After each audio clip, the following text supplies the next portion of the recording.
يسعد مساكم. اليوم جايبت لكم طريقة الفريكة المفلفلة الرائعة. رح نحكي بسم الله. جبت الفريكة ونقيتها، طبعا هي نظيفة، غسلتها كويس، طلع الشوائب. شايفين غمرة المي؟ أنا هيك بنقعها، ما بحب أكتر من هيك.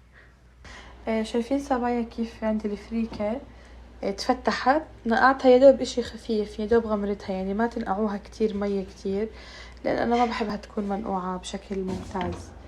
هلا رح احكي لكم ليه. هلا رح اجيب صينيه واحط فيها زيت، الزيت يكون على محيط كمية الصينيه. والفريكه ممنوع تنطبخ بطنجره، لازم صينيه عشان تتفلفل بشكل ممتاز. هلا رح اكمل. شايفين الزيت هيك ما بكفي، رح اضغط. حبيت الدنيا والله، جلي بلاوي جلي. شايفين كيف بدون ما احرك الصينيه عبين ما يغطي؟ كيف انا حطيتها بصينيه فاتحه عشان بين الزيت، ولا رح نقولها على صينيه تيفال احسن في الفلفل. شايفين الزيت؟ هلا انتوا بتحكوا كتير، لا مو كتير، خليها رزق. هذا اللي عملته هلا، انه بندير الزيت ويغطي محيطها بدون ما نحركها. هيك كان فريكه، كان رز بسمتي او رز سانوايت، اتبعوها رح يطلع معك الرز بالماء وهيك بجنن. نفس المطاعم مثلا، في ناس بتاكلي عندها رز بيكون بالماء، نوعته ممتازة مو ناشف. تبعوا نفس هاي الطريقة. انا هون قطعت تومة وبصلة، رح انزلهم. تمام. بهارات الفريكة ممنوع نحط اي نوع بهارات، بس قلبين مرق وملح ورشة فلفل اسود، ونحط شوية هيل.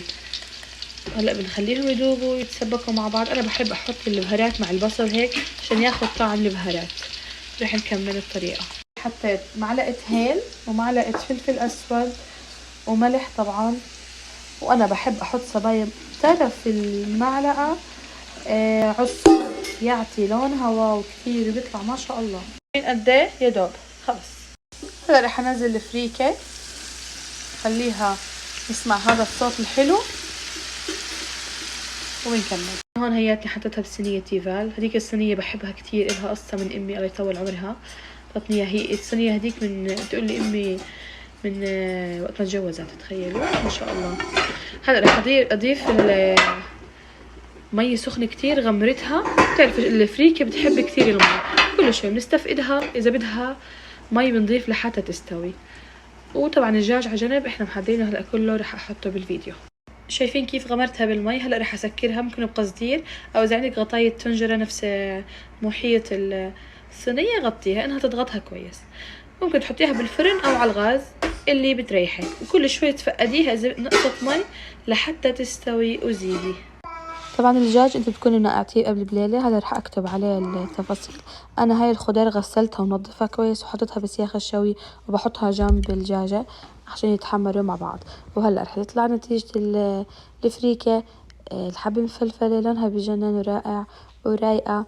واتبعوا نفس الخطوات عشان الفريكة مو اي حدا بظبطها، اتبعوا نفس الخطوات اللي رح تطلع معكم رائعة. وسبايا بس تطلع الفريكة وتحسيها بعد ما استوت، ممكن تعطيها تحميرة من فوق، او ممكن لما تطلع تحسيها لسه عليها شوية صلصة او زي تحسيها شوية مرقة، لا خليها تروق، رح تطلع معك تتشرب نفس مبدأ الرز. وبعدين بتشكليها زي ما بدك، واتبعوا نفس الخطوات، والصحة ومية عافية.